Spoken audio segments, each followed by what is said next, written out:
You know, it was only 50 years ago that cannabis was added as a Schedule I drug, and for me that kind of marks the beginning of the war on drugs. So it's 50 years is kind of a blip in time. It's not like this has been ongoing, and we know a lot of the, you know, the racial bias and the racial motivation that went into scheduling cannabis and making it at the highest level of what's federally illegal in terms of narcotics.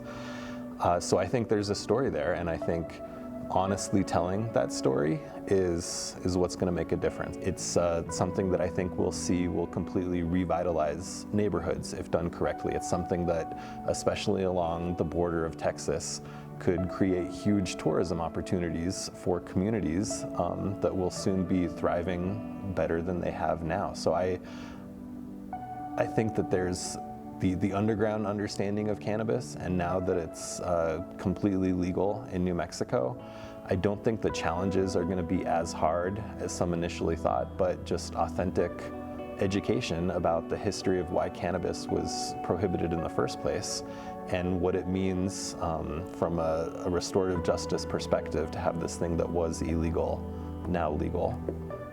That's what we're going to do at the Chamber. There's a regulator panel that I've been part of twice now, and a lot of the answers are, we don't know. This panel, or this conference has been going on for 2 days, but it started the day after legalization happened. So this is 2 days after legalization has happened, and we have the law, we have statute, which is kind of like the bones of how adult use cannabis is going to work. And we've only had one public hearing relating to the rules. So the rules are like the skin and the muscle tissue that's going to eventually develop into a full-fledged adult use industry.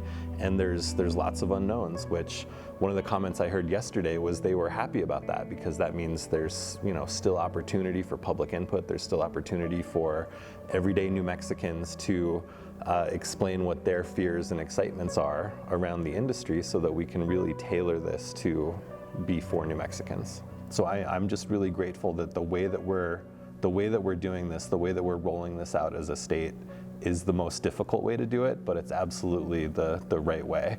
And that means not having all the answers. And I'm just really appreciative to the state agencies who acknowledge that we don't know, you know, exactly how this is going to look yet, but we're working tirelessly to get there in a short period of time.